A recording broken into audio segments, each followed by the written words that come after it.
Welcome to This Explainer. Today, we're going to unpack one of the most intense continent-shifting periods in global history, the Scramble for Africa. We're going to trace exactly why it happened, how it was executed on the ground, and the profound lasting impact it left behind. But before we map out our journey, I want you to think about a staggering number: 0. 0 is the exact number of African representatives present at the 1884 Berlin Conference. That was the diplomatic summit where an entire continent was systematically partitioned by foreign powers. Think about that for a second. The destiny of a whole continent, decided without a single local voice in the room. So, to understand how this massive geopolitical shift happened and why it matters so much today, we'll break it down into 5 distinct sections: the drivers of the scramble, the mechanisms of colonial control, the drawing of arbitrary lines, the African resistance, and finally, the enduring legacy. Okay, Section 1, drivers of the scramble: economic, geopolitical, and ideological motives. Let's jump right into the interlocking reasons behind this massive expansion. This wasn't just some spontaneous event, right? It boils down to 3 main pillars. First, you've got the economics. The Industrial Revolution was booming in Europe, making them absolutely hungry for resources like rubber and gold. Plus, they desperately needed new markets for their surplus capital. Second, fierce geopolitical rivalries. Back in Europe, grabbing African territory was literally a status symbol. It was a giant chessboard for maintaining the balance of power. And third, to rationalize all of this to themselves, they pushed a deeply paternalistic ideology, framing this hostile takeover as a benevolent, civilizing mission. Now, you really can't talk about those ideological justifications without touching on social Darwinism. It's a dark, entirely pseudoscientific concept. Basically, European powers misapplied Charles Darwin's theories of natural selection to human societies to fabricate a racial hierarchy. They essentially argued that European nations were the fittest and therefore perfectly entitled to dominate African populations. It gave them intellectual cover for widespread exploitation.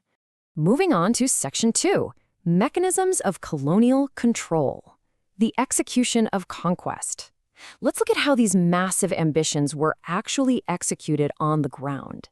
How do you conquer a landmass that massive? Well, it came down to specific tools. Europeans had a massive technological edge. We're talking advanced firearms like the Maxim machine gun, which was absolutely devastating against older weapons. They used steamships to navigate these complex river networks and push deep into the continent, while telegraph lines let them coordinate it all. But honestly, their most insidious tool wasn't hardware at all. It was divide and rule, cynically exploiting local rivalries and actually recruiting African troops to fight under European command, fracturing any unified defense. Once the military moved through, they had to administer the territories, and we see 2 main models here. On one side, direct rule, used heavily by the French and Belgians. This was highly centralized. They basically dismantled local structures entirely and tried to force cultural assimilation. On the other side, indirect rule, the British method. Rather than destroying local hierarchies, they distorted them, co-opting traditional chiefs and turning them into mere agents of the colonial state. But make no mistake, no matter the administrative style, the ultimate goal was always economic extraction.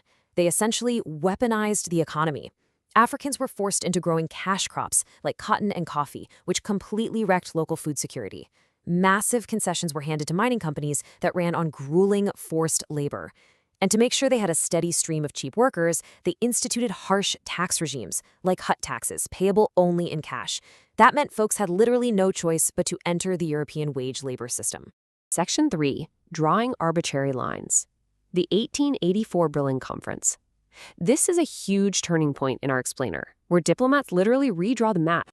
So, to prevent European powers from going to war with each other over this giant land grab, the Berlin Conference created the principle of effective occupation. You couldn't just claim a territory on paper anymore. You had to physically send an expedition, plant a flag, set up some sort of administration, and then get your European rivals to formally recognize it. It triggered an absolute frenzy. And the human cost of this frenzy was just tragic. These arbitrarily drawn borders completely ignored centuries of established pre-colonial political structures. It's like they treated the continent as a blank slate. Unified groups were split right down the middle. The historically nomadic Maasai were suddenly divided between British and German East Africa, and the Yoruba were fractured between British Nigeria and French Dahomey. These boundaries had nothing to do with local culture or geography. They were pure European guesswork. Section 4. The African Resistance. A formidable counterforce. We absolutely have to talk about the pushback, because history too often paints this as a one-sided steamroll. The reality is Africans were not passive victims here. The military resistance was fierce and relentless. Just look at the late 19th century. The Zulu kingdom put up a formidable defense against the British, even pulling off a massive victory at the Battle of Islandwana. In Sudan, the Mahadist movement actually overthrew imperial rule for a time to set up an independent state. And don't forget the Maji-Maji Rebellion in the early 1900s, where a huge coalition of ethnic groups united against German forces. These uprisings cost the colonizers dearly in both money and lives. But the fight wasn't strictly on the battlefield. You saw incredible diplomatic and strategic defiance, too. Leaders appealed to international law. They were smart. They'd play rival European powers against one another. Take Samori Touré in West Africa. He waged a highly sophisticated 2-decade-long military and diplomatic campaign against the French. We also saw educated African elites forming proto-nationalist organizations, laying the very groundwork for the independence movements that would follow. And you can't conquer a people's spirit. Cultural resistance was huge. Intellectual movements like negritude sprang up to fiercely celebrate African heritage and push back against colonial narratives. At the same time, independent religious groups like the Ethiopian church movement sought to build spiritual frameworks entirely free from European control. They were fighting for their land, yes, but also for their identity. Section 5. The Enduring Legacy. Connecting the past to the present.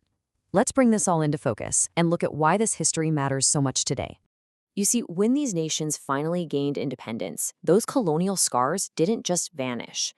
Those artificial borders drawn back in 1884, they continue to fuel ethnic conflicts today because they forced groups with historical animosities into single states.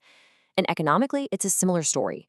The extractive models set up by Europeans left many modern African economies heavily dependent on exporting raw materials, leaving them highly vulnerable to global market swings. So, knowing all this, the forced economics, the arbitrary lines, and that fierce ongoing fight for true sovereignty, I want to leave you with this question. How does a map drawn by a room full of European diplomats in 1884 continue to dictate the political and economic destiny of an entire continent today? Has the scramble for Africa really truly ended? Thanks for joining me for this explainer. Keep asking questions, and I'll catch you next time.